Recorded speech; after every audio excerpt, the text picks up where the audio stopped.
We had two small children living in a fifth floor walk-up in New York, and decided we really didn't have any clue about how to raise kids in New York City. So started looking around for a job, and focused in Pennsylvania and in Washington State, and I found one here before I found one in Pennsylvania. NKC was dramatically smaller. The social work unit was 4 people and 1 clerical person.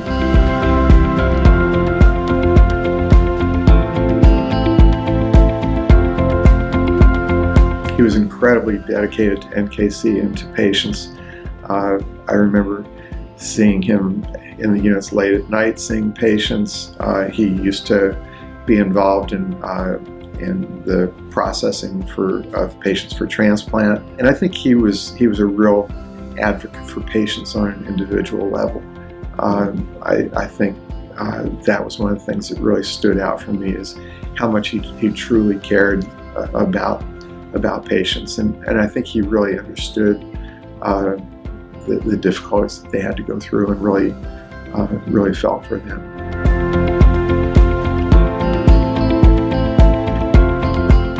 We start off seeing people in the patient education unit, and spend a lot of time with them there, because that was the time that they were most in need. They're adjusting to this completely new experience in their lives.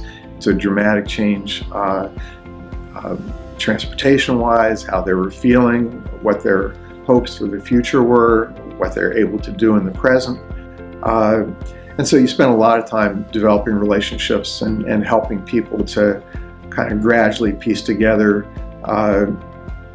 what they're going to do about all this. There's a lot of grieving about what their life had been like and what their expectations were for the future, and how they weren't going to be the same, and helping people to just kind of come to terms with, okay, things are different now, and they can be okay, but how are you going to move forward? This is something you have to deal with. Let's figure out how you're going to move forward with your life.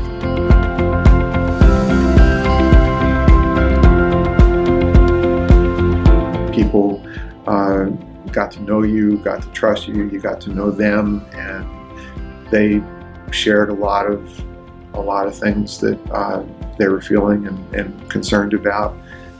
You have to have people who feel comfortable with you to be able to have them talk about those sorts of things, and I think I was able to do that. It was kind of a unique opportunity to get to know patients real well and over a long period of time. It's not like being a hospital social worker where somebody comes in with an acute condition and they're there for a couple days or a week or maybe a little bit longer, and then they go and you don't really see them again. I have followed people on dialysis for 20 years, 25 years, and so that was really rewarding.